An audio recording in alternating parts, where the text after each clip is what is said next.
All right, legends, welcome to episode 11 of the Life is the Way podcast. I'm so stoked to introduce to you all Imogen Hobbs. Imogen is a men's empowerment coach. She does both group coaching and one-to-one, and she also works with the Ankara Academy, which is a business-focused intuition development training on a path to shamanism.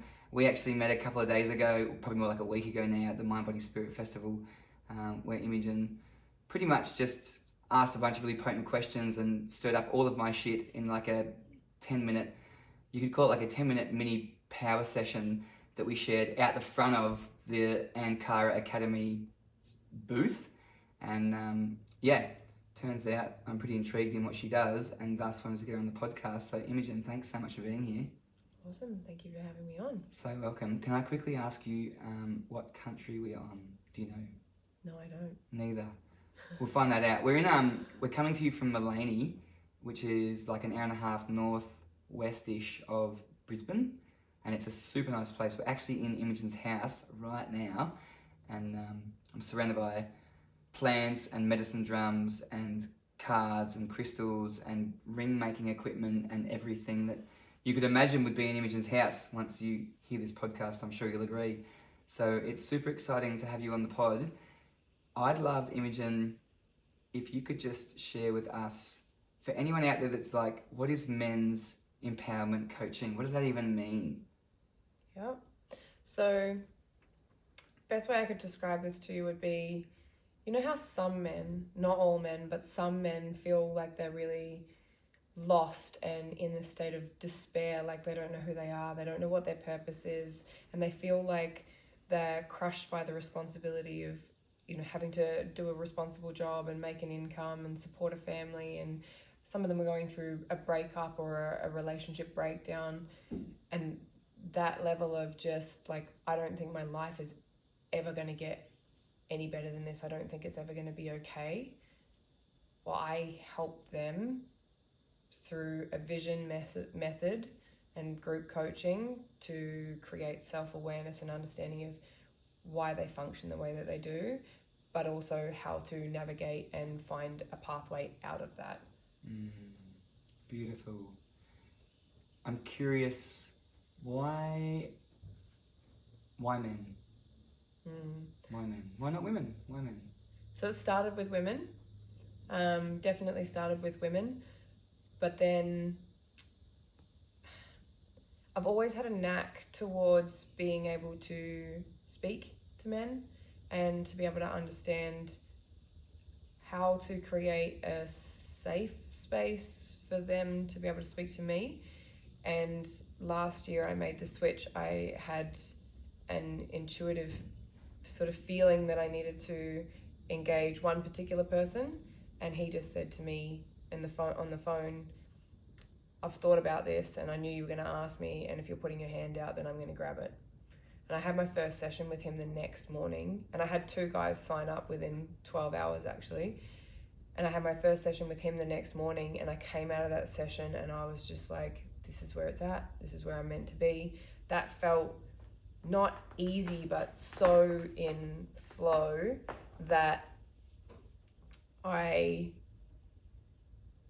it just felt natural to me, more natural than working with women. And then when I had that second session, the first session with the second guy, same thing again. It was just like, this is where I'm at. This is what I need to be doing. And then I went on a vision quest with the Ankara Academy to Mongolia last year, and I came back from that, and that pretty much ripped everything apart, and I had to put it all back together again in a different way. And so I completely reconstructed my business and focused towards men. Unreal. What were you doing before you were doing this? Before I was coaching? Yeah. I was a safety advisor at an export coal terminal. Okay. For 3.5 years.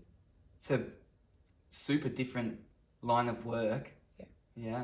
Yeah. And before that, I was in hospitality for 15 years, and I also have my own jewellery business, so that was in the middle there as well. Yes. Yeah, I'm tempted to buy a ring off of you at some stage, but we'll talk more about that later.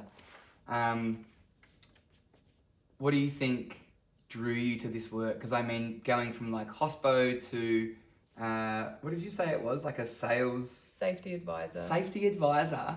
Hospo safety advisor, men's empowerment coach. Like, at what moment did you go, I really feel called to assisting men in just creating the best lives for them? Like, when did that click for you? Well, that click happened last year, and that was that transition from working with women to working with men. But the safety advisor came out of an inspiration from a friend, because I was site managing a New Year's Eve festival and she was focused on safety and I didn't really know what I wanted to do. And I'd moved from Melbourne to Mackay, which is, like polar opposite ends of Australia and dynamic.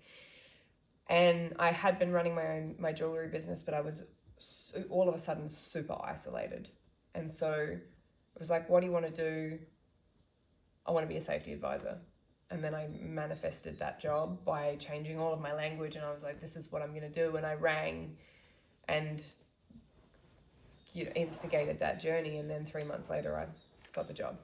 And I had no experience and I had no industrial experience. And I'd never worked on an industrial site. And all of a sudden I was doing this job where my requirement was 6 hours a day in the field with the guys, walking into random work groups, having conversations with them about safety. Right. And they said to me, the guy that employed me said, I don't want someone who knows textbook safety, like legislation and regulations. He was like, I need someone who can speak to people. Wow. And that was why he hired me. Unreal. That's so interesting. I'm just curious if there's like any correlation between being a safety advisor and then being a men's embodiment coach, and a big part of that is making men feel safe enough or allowing them to feel safe enough to then share vulnerably as to what's going on for them. Sure. Yeah. There's a definite... I realised last year when I made the switch and everything was coming through, I was like, oh, this is why I was there. Because my job was literally to put myself in work groups of men who were like boilermakers and painter blasters and fitters and electricians and stuff. And I was the two things that they didn't want the most. I was a woman and I was safety. Right? Like ducks on the pond every time I came near, which is there's a woman in the area, like tools down.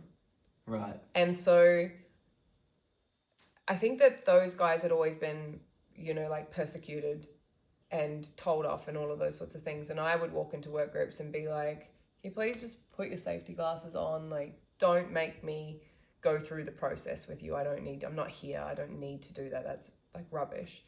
And so I was more inclined to have a conversation with them than write them up, so to speak. And I got some of them offside really quickly, and some of them had like a pretty bad opinion of me. And there were some things that happened where, like there was a lot of distance, but there were some guys there that I formed really cool connections with, and they would seek me out if they saw me, and they would talk to me about their lives and their relationships and their marriage breakdowns and their struggles. And over 3.5 years, I developed a relationship with a lot of them where they wouldn't talk to me about anything else, but they would come and talk to me about their problems and their personal lives. Wow. And that felt like a really important part to understand, because like I was able to walk into those work groups. It was a huge development for me, from being terrified of public speaking to walking into a safety comms meeting with 50 guys, and for their supervisors, it was like their sport from the moment that I got there to be like, Imogen, what do you think about that? And the whole room would turn and look at me, and I would have to speak off the cuff about something that was coming up. And when I first got there, it was like, in training, I don't know. And by the end, it was like putting my hand up to actively speak and to bring these things up. But I saw things in that environment like Are You Okay Day, and that really ground my gears all of the time, because they would get together and they would make a comms meeting about Are You Okay Day, and they would ask the guys to share any experiences that they'd had, or like that were relevant to that. And some of the guys shared some really vulnerable stuff in front of a room full of men. And then they would just be like, oh, yep, and anyone else? And I was like, this person just opened up and shared something really vulnerable on the brink of tears, and there was no recognition, there was no understanding, there was no thank you for sharing, there was nothing. And so at the end of those, I would like stand up and go like, thank you so much for sharing and bringing that like into this space and allowing everyone to hear that experience. But there was just this level of, I guess, like bruteness of it all, like there was no support structure around that, and there were lots of men struggling really hard with life in general in that space.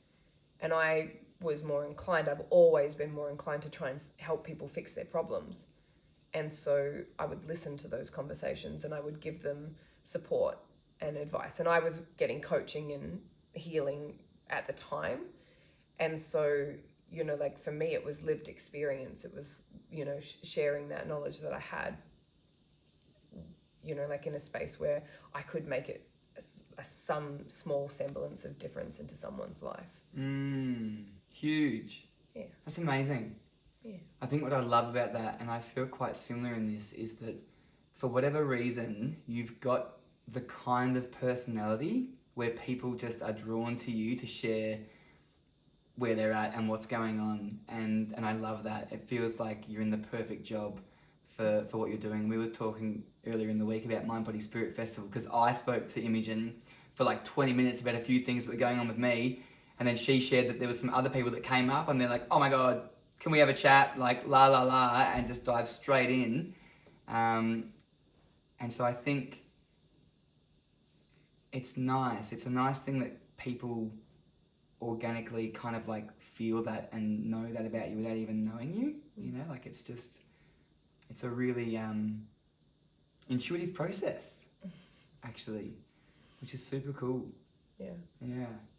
I'd love to know why do you think that men's mental health seems to be kind of higher, let's say, than women's mental health? And it's not like what am I trying to say here? Like, we're not saying that women are okay and that men aren't, or anything like that at all, but it's just going off of the statistics. Like men have a higher suicide rate. There's, I would say, factually speaking, less sharing. Like in my experience running men's circles and doing motivational speaking, if I run a session at a school or at a conference, let's say, and there's a tragedy that happens within a community, what I hear commonly is people saying, oh, well, we had no idea. We had no idea that person was suffering. We had not a clue. They were going to work every day, doing their thing. They were a great dad, all the rest of it. And then out of nowhere, this thing just takes place. Like, I'm curious from your perspective, why is that? Why are we, not all men, obviously, but what looks like a large majority not sharing where they're at and kind of holding that all in? I think that is focused on a generational ingrained way of thinking, but I also feel like I have a slightly controversial view of this, or maybe not, which is that, and it's been my experience of my life as well, of there's so many women stuck in their masculine. And the feminist movement and all of those things were put in place to make that shift and make that divide. And so there's a competition between men and women for who's leading. But the masculine's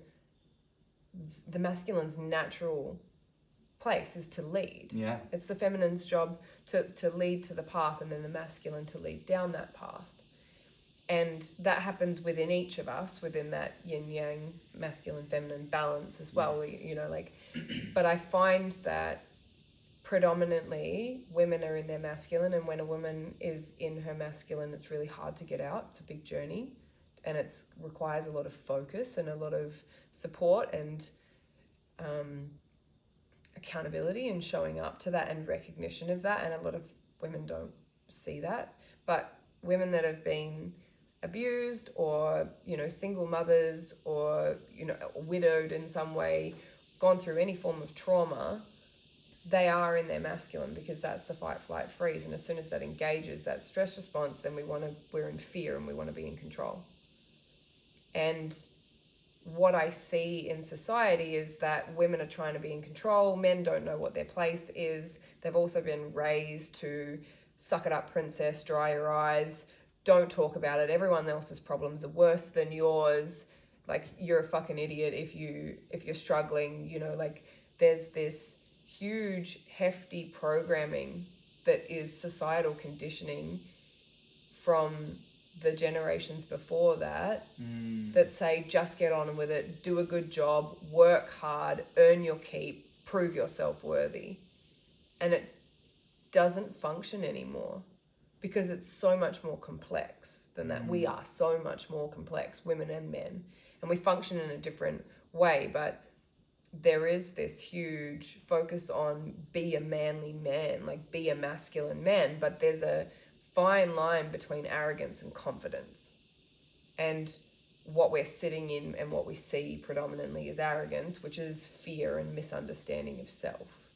And so I think that there is very little education in society, and particularly for men of our generation, the one above us and the one slightly below us, around how to emotionally regulate and how to understand what it is that you need and how to slow down. Everyone's so busy being busy, women and men, that there's no spaciousness. There's no, you know, opportunity to sit back and go, what do I need right now? And I've got one client who is 29 and he's a supervisor on a island in the Great Barrier Reef. And he said to me the other day that it changed the game for him, sort of thing, because he was having this problem, needing to solve it at work with his team, and he was getting really frustrated. And I always say to him, I say to all of my clients, like, if you're stuck and you're going into reaction or you're struggling, just sit the fuck down. I don't care where you are. I don't care if you're in the middle of a supermarket. I don't care if you're in the middle of a work meeting. Just sit down, because you'll break that cycle and you'll give yourself the opportunity. And he said that he went back to his room and he sat for 15 minutes and he was like, oh, I know how to do this now. I know the solution. But we don't have that understanding. We're not creating that break. And I can see that one of the sessions in my program for men is competition versus compassion. And when we're in competition with each other and with ourselves, we're in scarcity and we're in poverty and we're in struggle. And when we're in compassion, that's when we move into abundance. That's when we move into success. That's when we move into flow. And what I see is that men and women are in competition with each other and they're fighting for that. And so there's relationships where it's like, well, I'm not apologizing until he does, or I'm not going to speak to her until she comes back. And, you know, that's competition rather than compassion, which is what is the outcome that we want here and how do we reach that together, even though it's difficult. And on a whole in society, we're looking for like equal pay and equal rights and equal all of these things, but it's balance.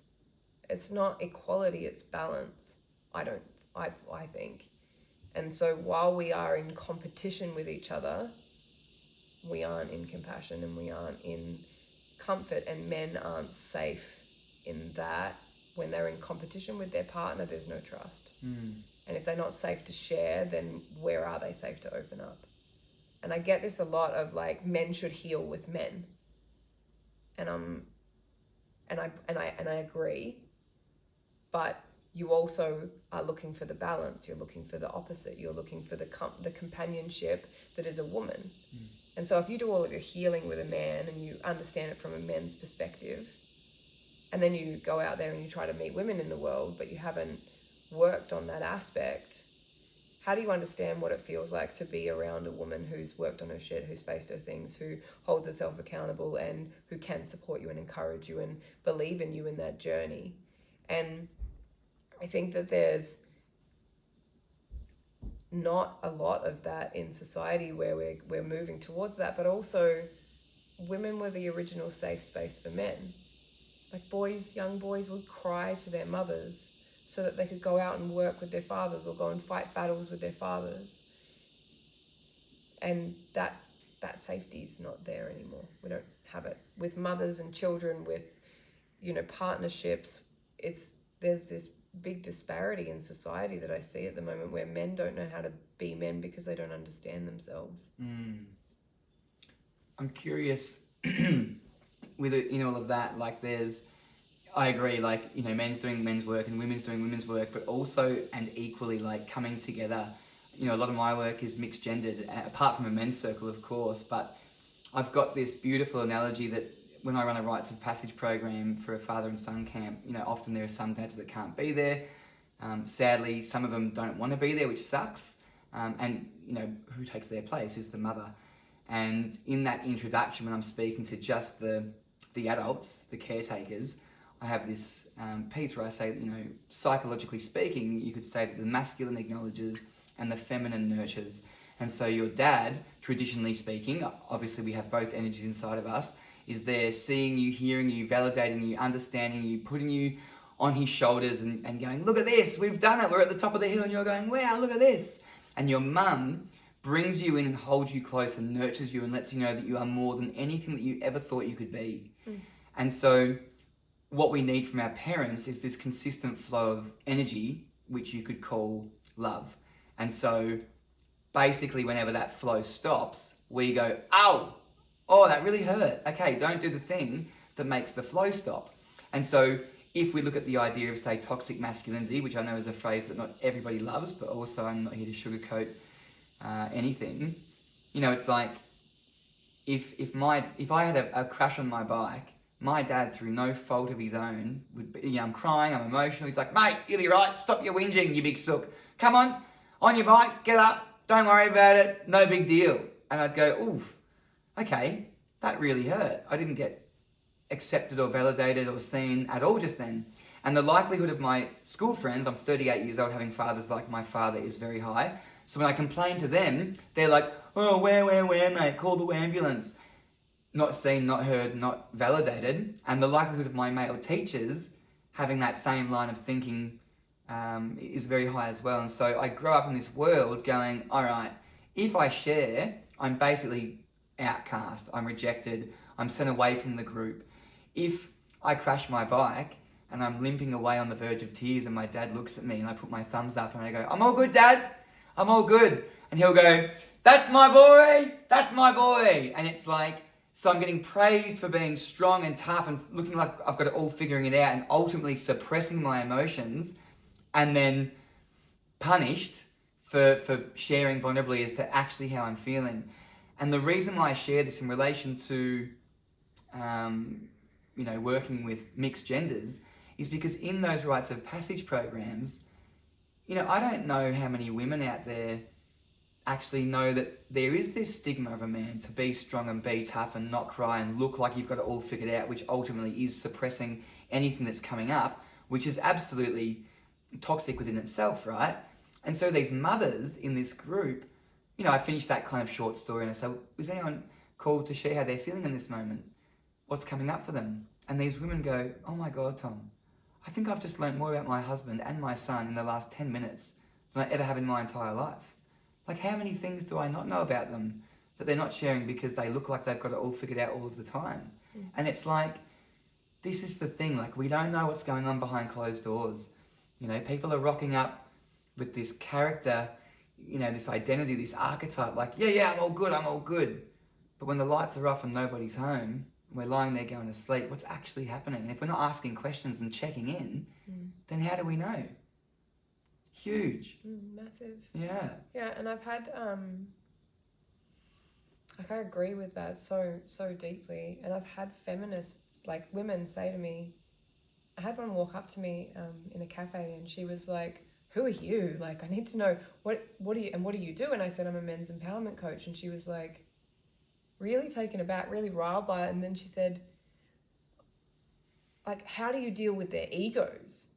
She was like, I'm a hardcore feminist. Like, I've got a husband and a son, but I'm a hardcore feminist. And like, how do you manage that? And by the end of the conversation, she was like, do you work with women as well? I think I really need you.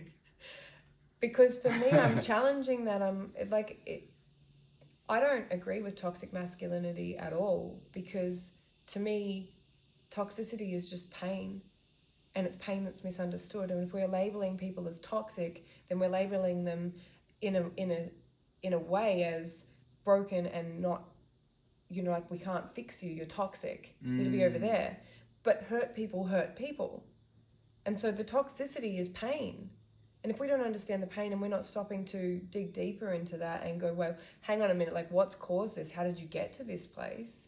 And we're just tarring them with you're a toxic masculine man and you need to be over there an outcast, then that's the rejection. And that's the rejection that they're looking for, because they're searching for confirmation of their pain. And so if every time they throw their pain at someone and that person then says, you're horrible, get away from me, that's confirming what they know. So that's telling them, yes, I am this person. And everyone else sees it because they all reject me. Not that they're actively, consciously searching for that. But what we're doing predominantly in society is trying to confirm what we believe about ourselves. So if every time we throw our pain at someone and they react and they throw their pain at us, well, that's trauma bonding, or that's the trauma network. And so we're throwing it back at each other, and then we're just in competition. My pain's worse than your pain. But if someone throws their pain at you, I had an experience with a partner who, wonderful man, but very stuck in his pain. And he got this, like, would throw it at me, not in a abusive sense, but just would get, so stuck in it, and I'm leaving, whatever. And I got to a point where I realized, and he was probably one of my greatest teachers, actually, where I realized that if I tried to fight him on that, if I tried to say, like, it's okay, like, why are you doing this? Why, like, what's going on? Like, he would just get more riled up, and it would encourage him to run, because I was trying to, like, control him, or I was trying to break it down, or I was trying to fix him in some way. And in the end, I just said, cool, I love you, and I'll be here if you choose to come back. And the first time that happened, he would usually leave for like 5 days, no less. And the first time I did that, within 4 hours, he was back. And he walked through the door, and I looked at him and I went, whoa, I did not expect to see you. And he said, neither did I. And the next time he did it, he was going to leave for good. Like, it was going to be out, because he knew that I didn't deserve that, and he couldn't turn it off. And he was leaving, and I cried, and I got upset, and I got invested in his pain. And then I decided to call myself back to myself, and I started helping him pack.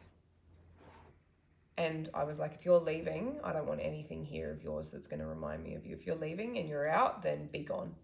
And I just helped him pack, and he sat down on the couch, and he didn't leave at all. Because I also said, like, the same thing again. I love you, and I'm here. And if you choose to be here, then you're welcome to be here.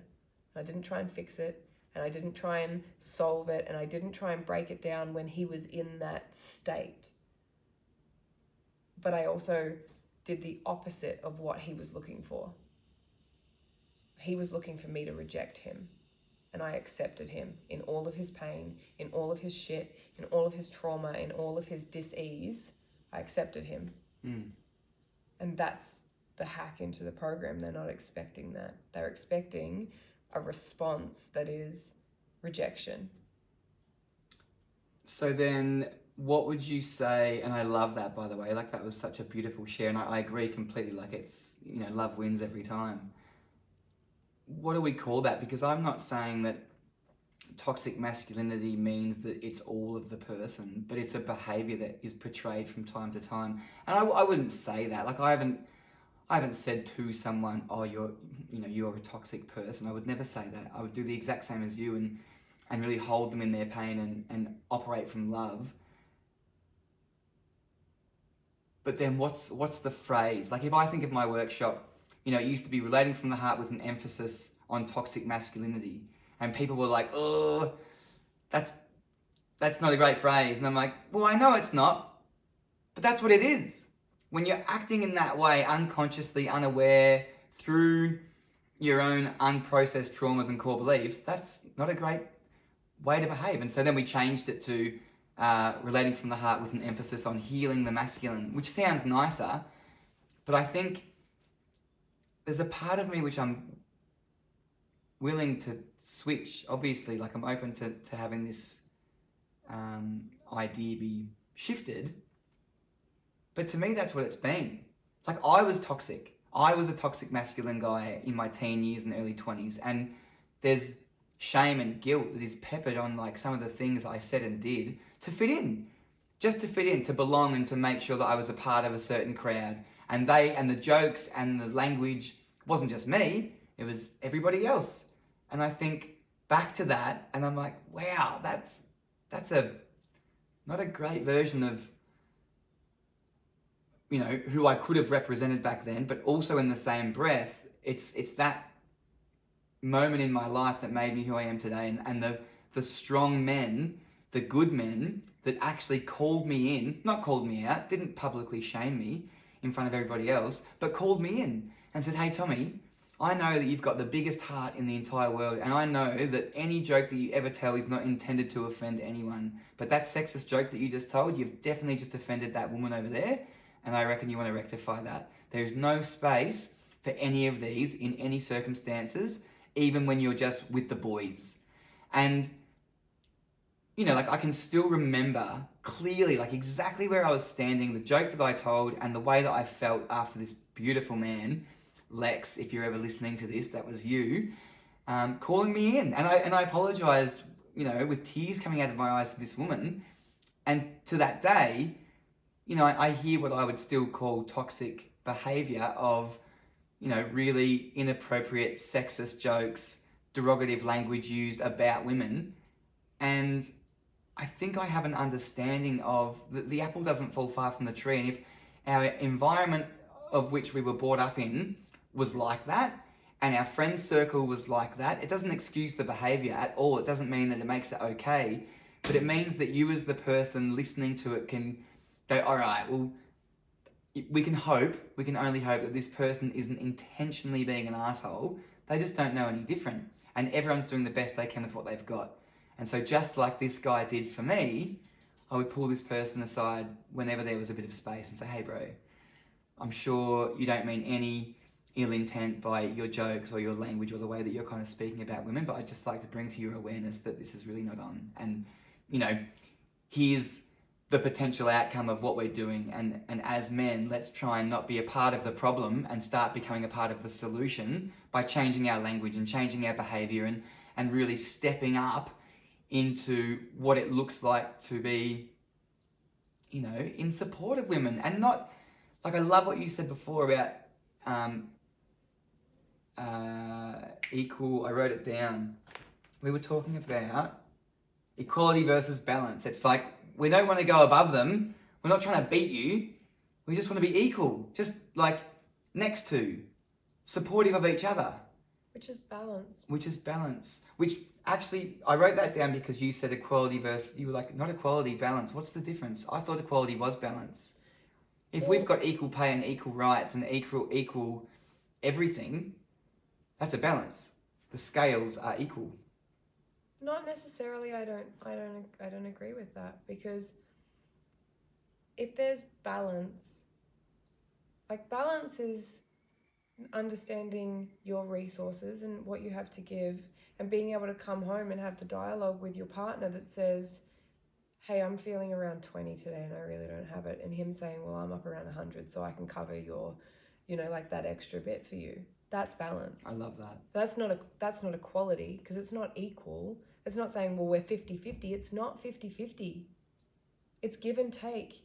Like the masculine and the feminine within ourselves and within our partnerships is the ability to hold each other in those spaces, to be able to provide the backboard to lean against when it's needed. And that's not saying that the man has to always be the strong one.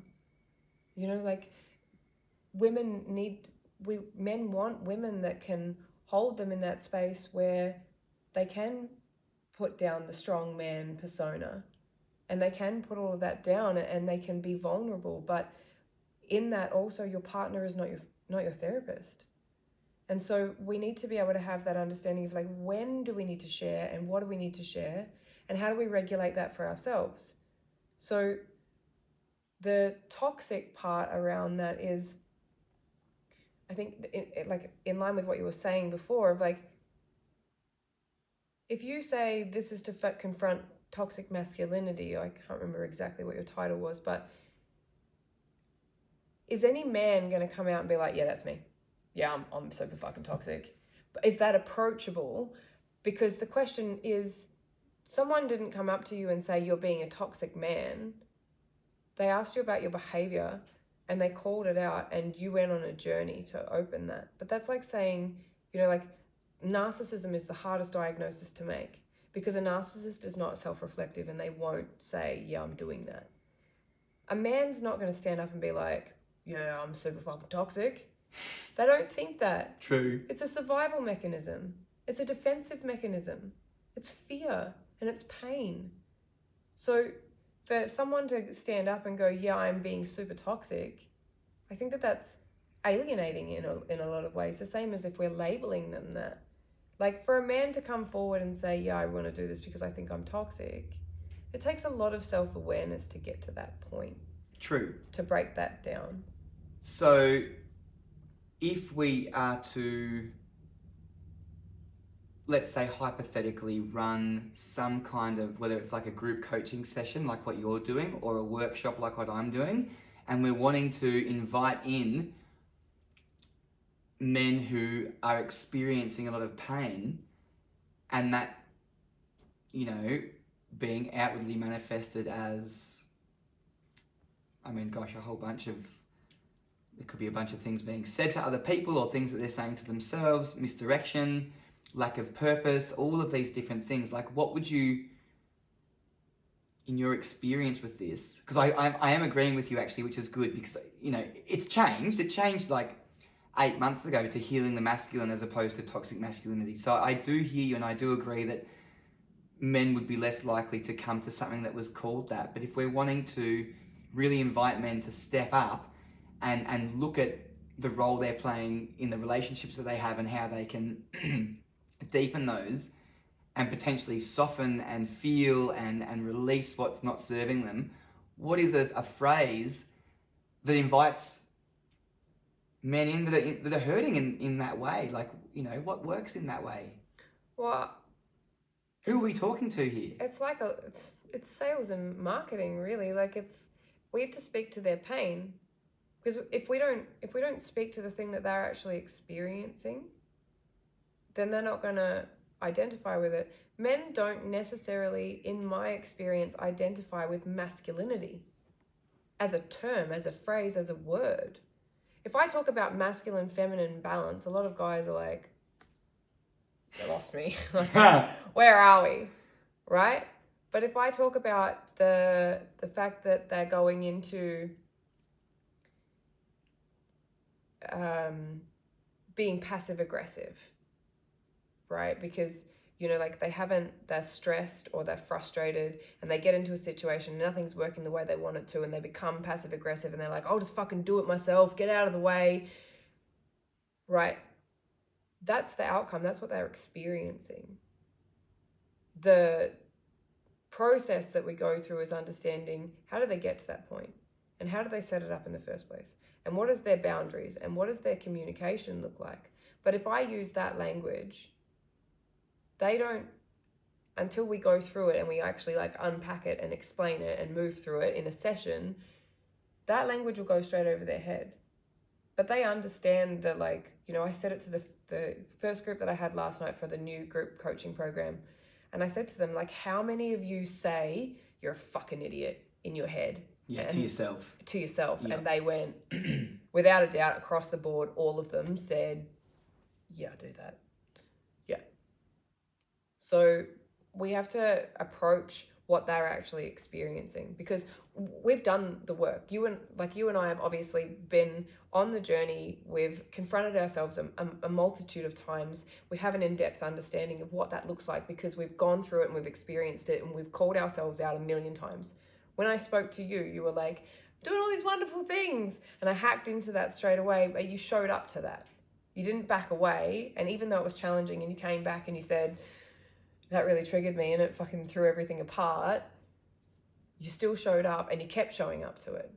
But if you're at the very beginning of that, which is where I'm working, right? I'm working with the guys that are, the predominant thing for them, especially last night that came out, was self-doubt. I'm constantly focused on what other people are thinking of me and how other people are judging me. And that is like putting me in a position where I'm almost can't act, you know, like I've become so rigid in this like fear of what they're thinking, and I'm overthinking everything, and I'm questioning every decision that I'm making, and I'm challenging everything, and I'm going into jealousy.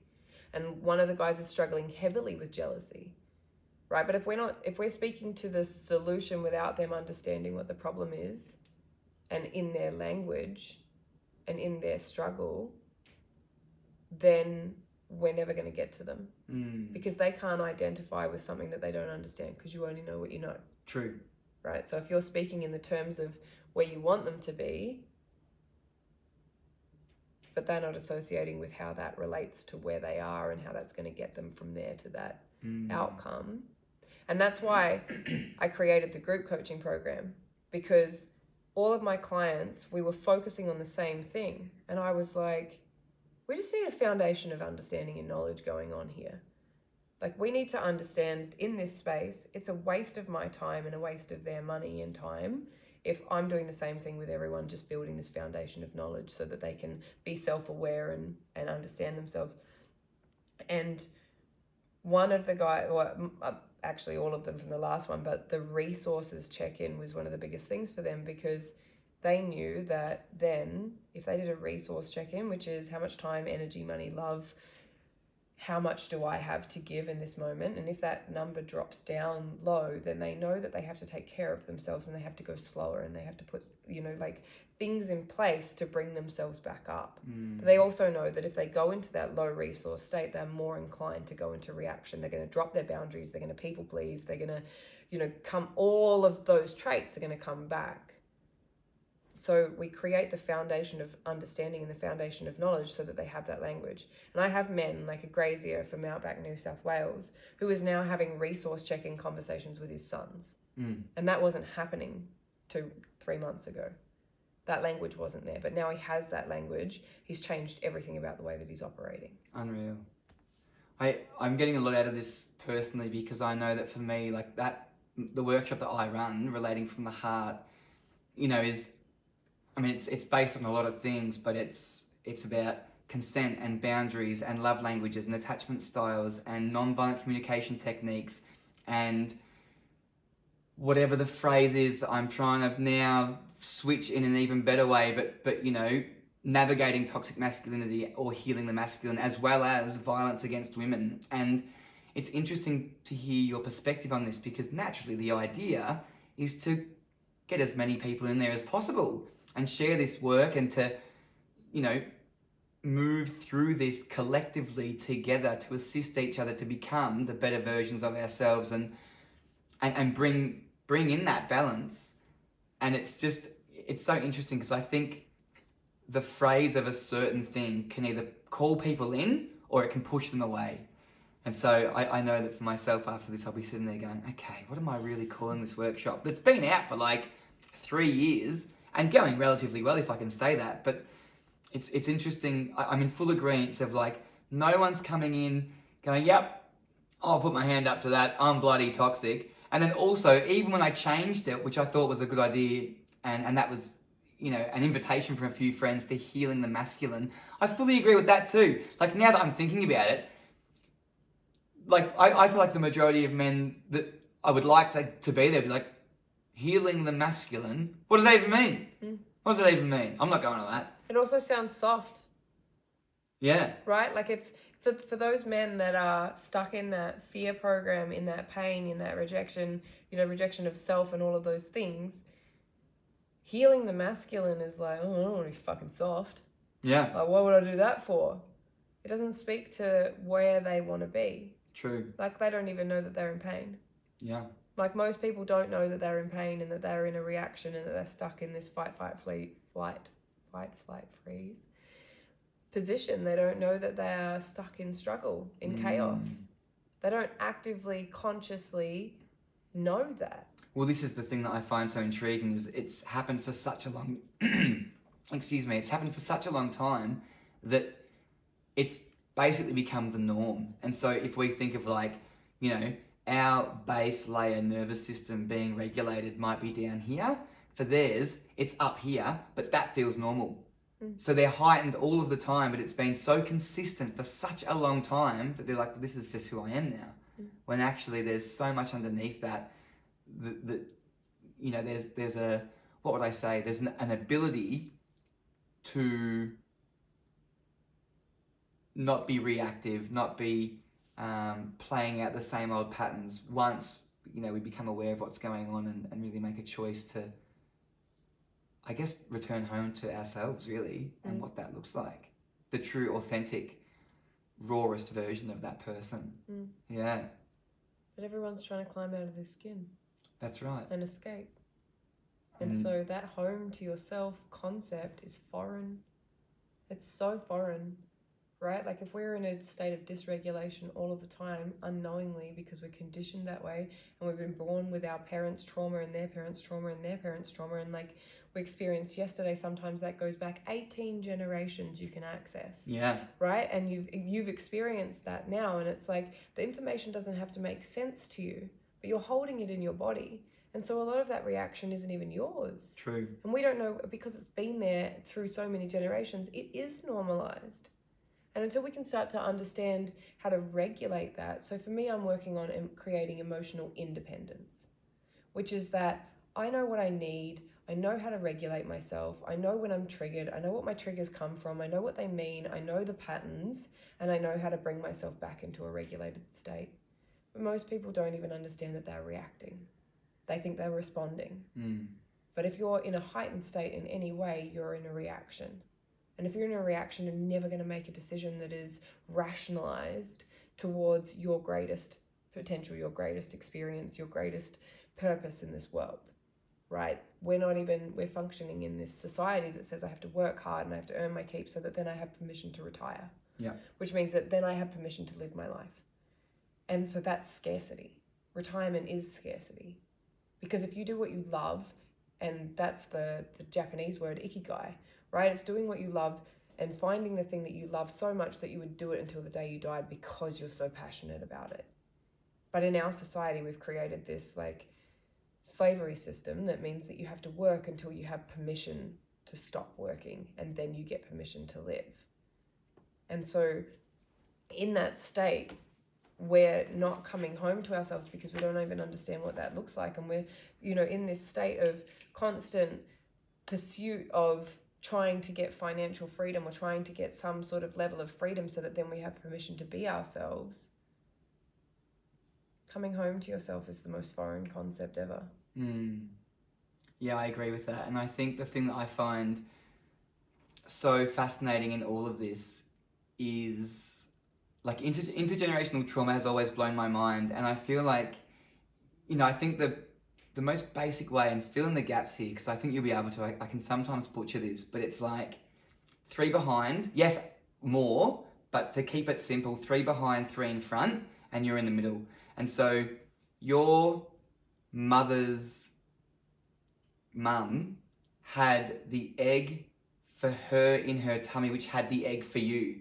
Like we're just like a bloody babushka doll or something. Like, yeah, that's a great term. You know what I mean? Yeah. And so knowing this, and I think this is what's really interesting to me, like if you're a parent and you're listening to this, like I'm inviting you to reach out and send a message of how this is landing, but it comes back to the idea that the apple doesn't fall far from the tree, and we are literally like a computer being programmed first and foremost by our parents.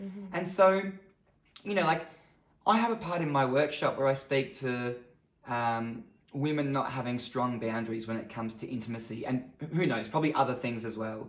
And in my experience, what I've learned is that one, I'm sure amongst many ways of this happening, is when you're little, and this happens to boys as well, Christmas, Easter, birthday parties, and you've got, you know, Uncle Joe, Uncle Bill, and Grandpa Ted, and they're all right, but Grandpa Ted's a bit stinky. He doesn't make you feel super safe, and you just don't really get great vibes. And you go to Christmas, and Grandpa Ted goes, "Come and sit on Uncle Grandpa Ted's lap," and you are like, "Fuck." In your head, you're like, "Fuck that, oh my God, no," and you're trying to like avoid and run, and your mum or your dad is like, "Stop, what are you doing? Please, it's Christmas, it's just, don't cause a scene, can you, for 5 minutes, just go and sit on Grandpa's lap, please.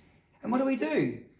We listen and we abide by the rules because we don't want to get punished and not feel that flow of energy that is love, and so we do it, and there's no choice, and there's no sovereignty, there's no ability to say, well, this doesn't feel right for me, so I don't want to do it.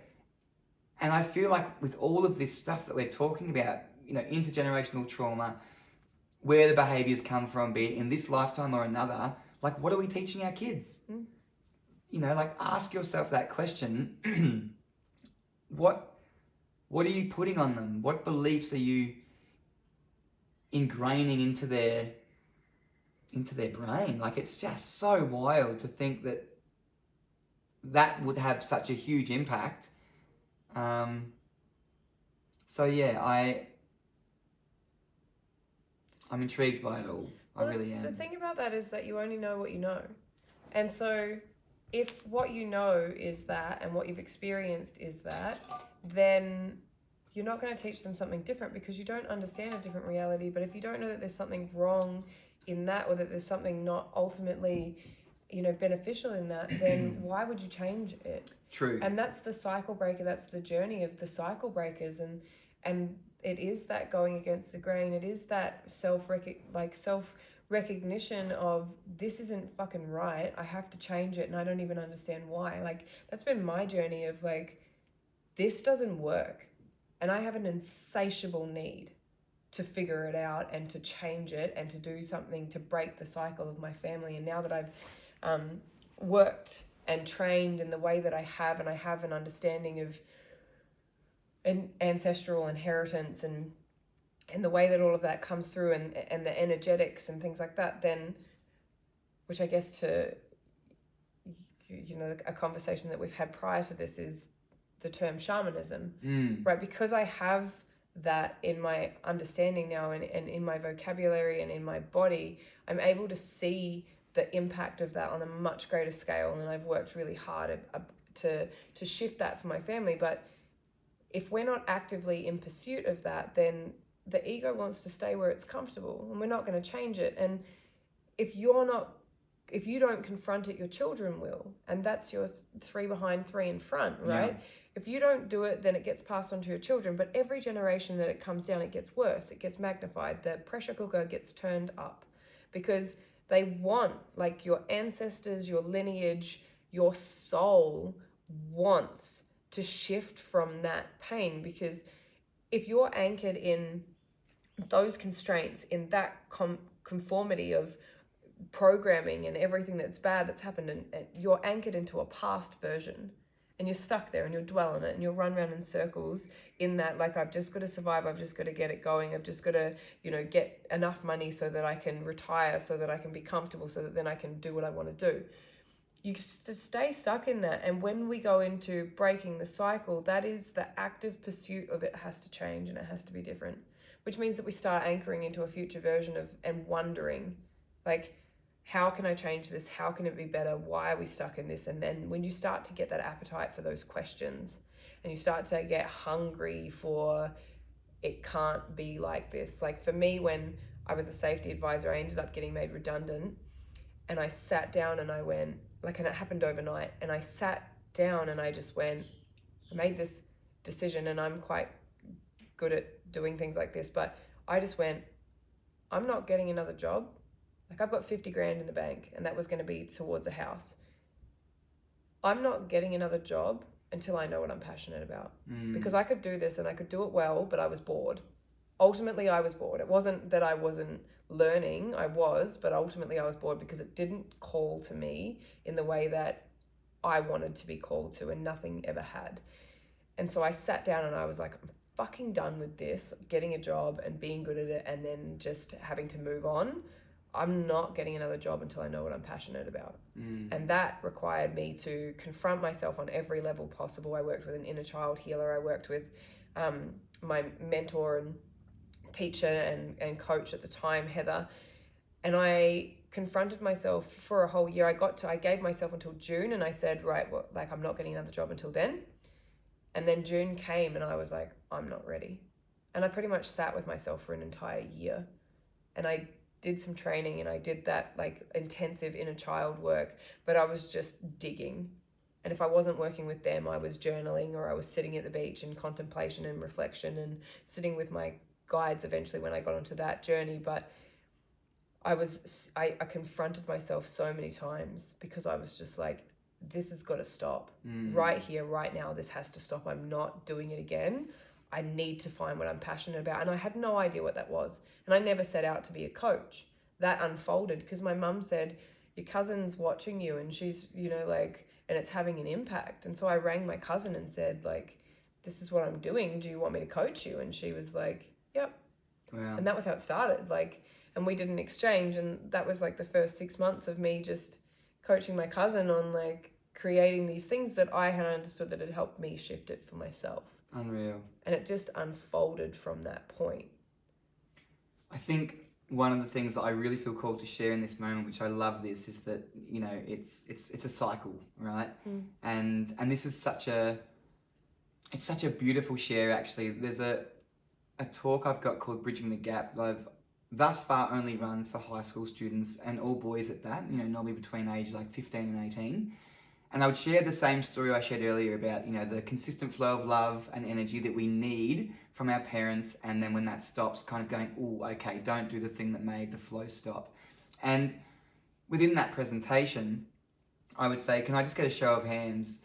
You know, who's resonating with this? Like, who actually understands what's going on here? And all the hands would go up. I was like, okay, who can kind of understand, like, maybe you've got a dad who might be similar, who when you've hurt yourself and cried, he's gone, oh mate, you'll be right, no big deal. Like, who can relate? All the hands go up.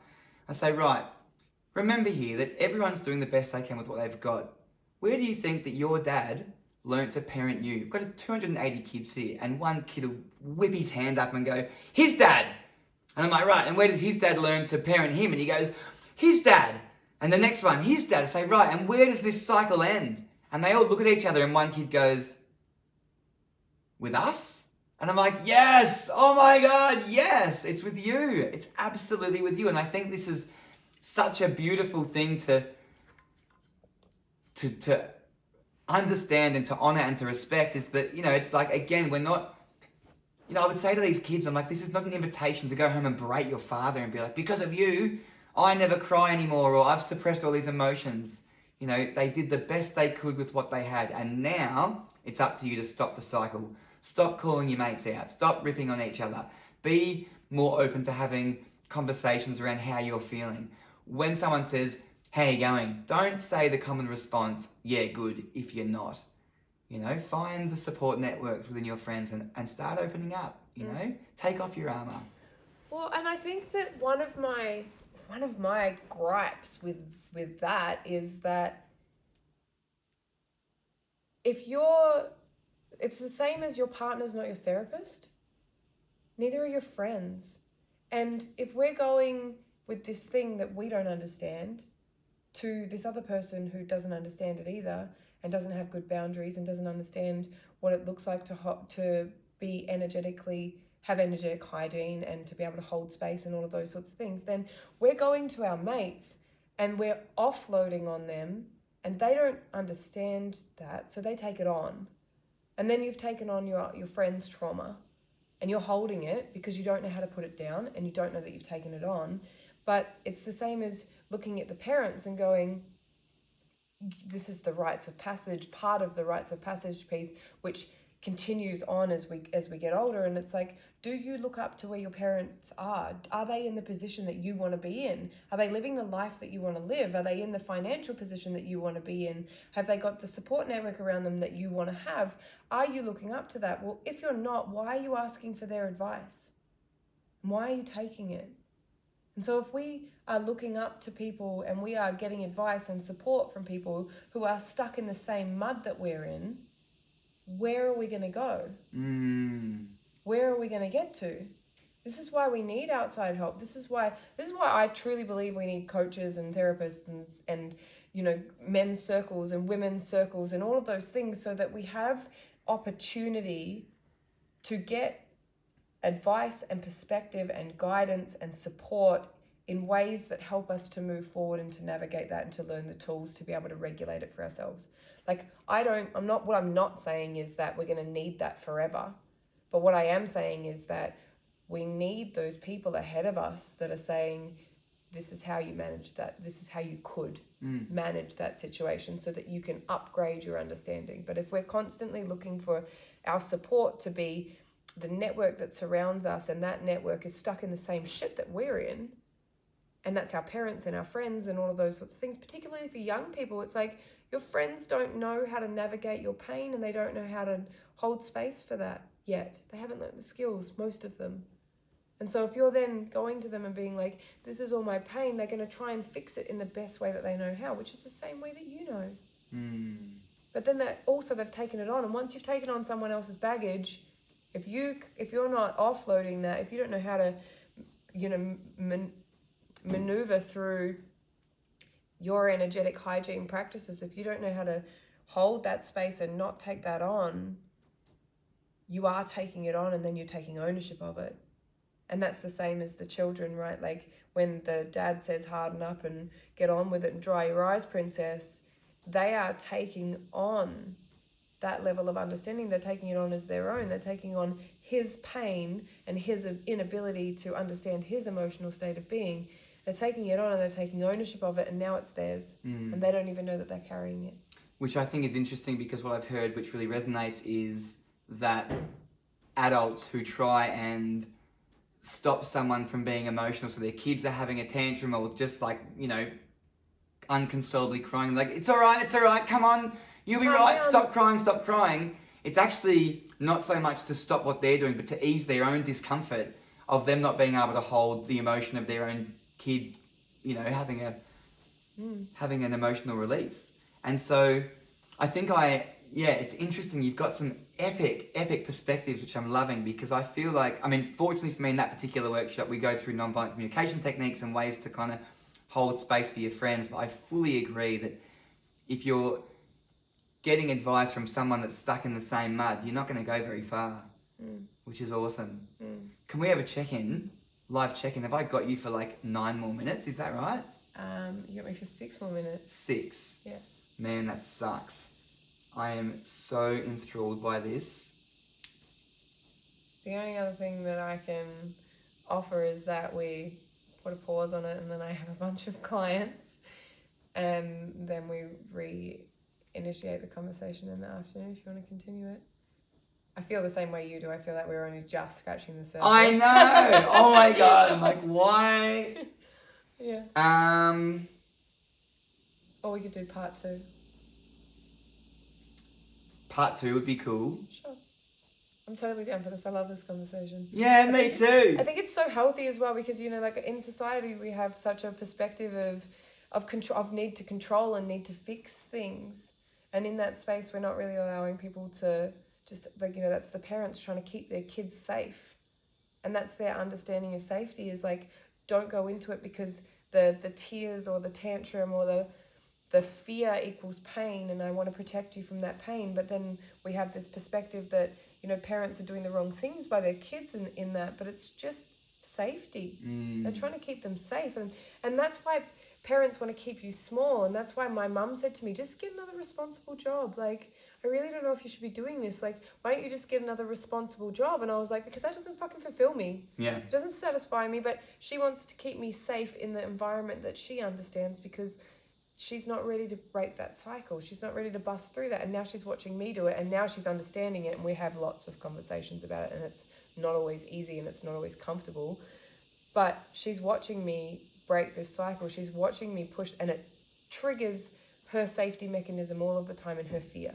Like, oh, do you? And she's learnt now to stop sort of saying, like, do you think you should be doing that? It's a bit of a risk. Yeah. She's learnt because I've kept taking the risks and kept moving forward with that consistency and that accountability to the vision, and like the understanding that this journey is not ever going to be comfortable, but growth is not comfortable. And abundance and success and all of those things don't come from comfort. They come from challenge and change. Sacrifice. 100%. Yeah. Yeah, like commitment to your vision over everyone else. Taking yourself more seriously than anyone else ever will. Believing in yourself above anything else. And pursuing your mission with absolute conviction, even when you're in despair. I have sat, I mean, no, you guys can't see this room, but I have sat in front of that window and stared out and said in tears, I don't know if I can keep doing this if it has to be this hard. Multiple times. Because I've gotten to these points where I've just tried so hard to shift the ceiling of that ceiling of lack. And, you know, like when I shifted from women to men, that was like a 2-month process, because I changed the energy that I was calling in of like clients leaving, no clients coming in, because I was going from women to men. Like it was a total energetic shift. And I went into this like, I think this is failure. Like, I don't know if I'm going to make it through this. I'm broke. Like I can't pay my bills. But I had to, that's the insatiable need. I had to move it to men. I couldn't stay where I was, because then I knew that was the growth. I knew that was the journey. And once I've seen that, once you know, you can't unknow. Once you've seen it, you can't unsee it. And so it's about that accountability to, am I here to be the most expansive, most exceptional version of the incarnation of my soul in this life? Or am I here to just be comfortable? Yeah, beautiful. It reminds me of the saying, which I love so much, is that I want to consistently be on the side of who I could be as opposed to who I am. And it's not saying that who I am isn't bad in this moment, but there are 5 decisions I could make today that will keep me right here, and there's 5 that I could make that will catapult me forward into the next chapter of this journey. And so I think what I want to say to you in this moment, because I know that we're coming to a close in 1 minute, is that I have loved this. We will be doing part 2. There's no way that this ends here. I admire your commitment and your dedication and your passion to what you're doing in this world, and the men that you're serving and the women that you're serving, anyone that walks into your life. It's not gender specific here. And yeah, I just want to say thank you for your time and all of the amazing work that you're doing. It's incredible. Thank you. So welcome. So much. And have the best afternoon of clients, and we'll reconvene. Oh my god, I'm like, I don't know what everyone else is thinking right now, but I'm like, cliffhanger. Can we cancel them? Like, can we just keep going? We can't, of course, we can't. You gotta honour your commitments, which you do so gracefully and so beautifully anyway. So jump on those, enjoy that. You're incredible. Keep being incredible. We will continue this maybe this afternoon or another time. But yeah, the final thing I need to ask you is, where do we find you for those that, whether this is part 2's down the track or tomorrow, whatever. If this drops before part 2 and there's some people out there like, oh my God, who is this woman? I want coaching from her. Where? How do we reach out? Right, so my business is Change Channel Coaching. So on Instagram and Facebook, it's at change.channel.coaching. My name's Imogen Hobbs, and that's probably the best way to find me, but you can message me on there. I'm very responsive. Unreal. Yeah. Imogen, thanks so much. Thank you, Tom. Thanks for all of your beautiful questions and this beautiful journey. I love the way that you step up to this all of the time, and your passion that, you know, really does come through in the way that you speak and the way that you want to serve and the way that you do serve. So I appreciate that. Thanks so much. All right. Well, folks, that's an absolute wrap. What an amazing conversation. Go out there, be courageous, follow your heart, with no, what would you call it, like wobble around whether or not it's going to work. Just go. Well, I think follow your heart with conviction. There you go. Yeah. Awesome. All right, we'll leave it there. You're all the best. Thanks for your ears. We appreciate you. Stay tuned for the part 2. It's going to be amazing, no doubt. And reach out to Imogen if you feel called to follow her journey or invest in any of her services, which I can tell you from personal experience are amazing. So definitely take that recommendation and run with it if it feels aligned to you. Thanks, gang. Thanks, Imogen. Thanks, Tom. Chat soon. You. What the fuck? That was awesome. That was really cool. Fuck, Noi. I'm 1 minute past.